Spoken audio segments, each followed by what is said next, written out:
Most people die at 25 but aren't buried until 75 because they mistook safety for peace.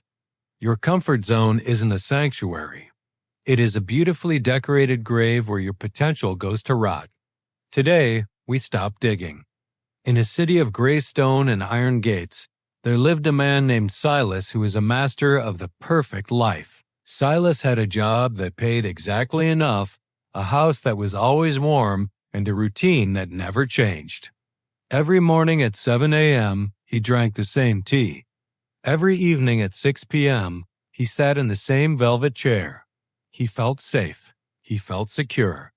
But deep in the quiet hours of the night, Silas felt a strange coldness in his chest, as if his heart was slowly turning into stone.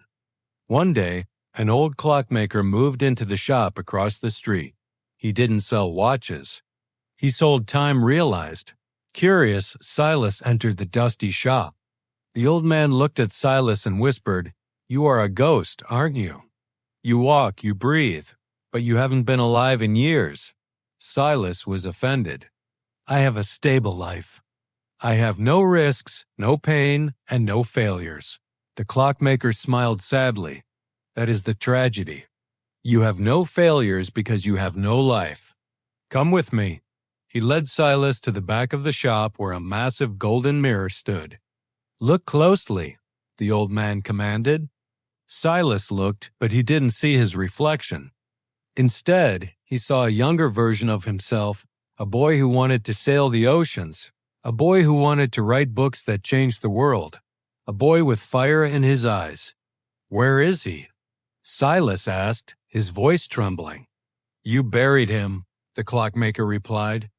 "Every time you chose the easy path, you threw a shovel of dirt on him.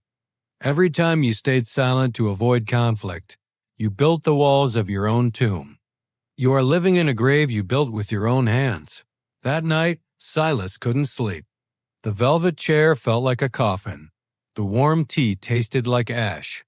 He realized that the safety he loved was actually a prison.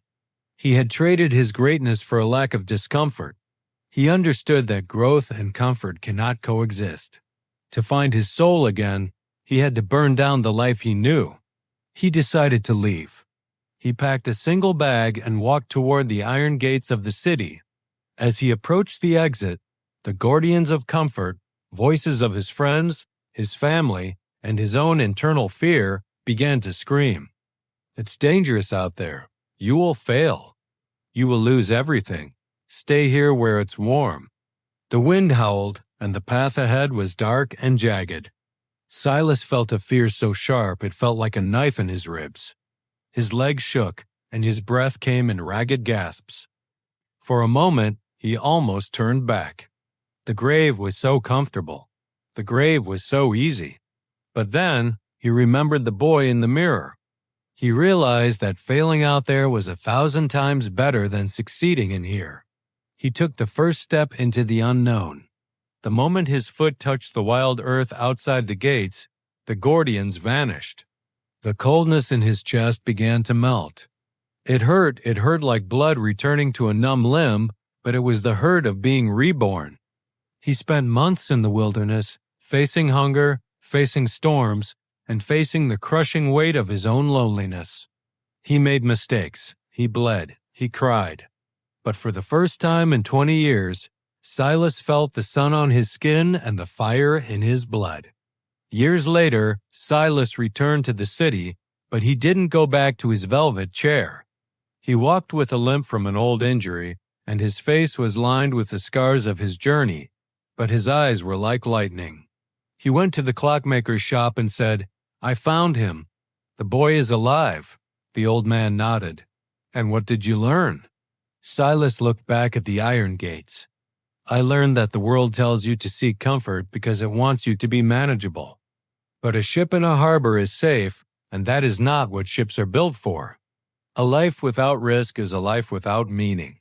Friends, look around you. Is your life a garden or a graveyard? If you aren't doing the things that scare you, if you aren't pushing against the walls of your routine, you are just waiting for the dirt to be thrown on top of you. The velvet chair is comfortable, but it will never give you a soul. Break the gates. Leave the city. The pain of growth is nothing compared to the agony of a wasted life. Stop decorating your grave and start living.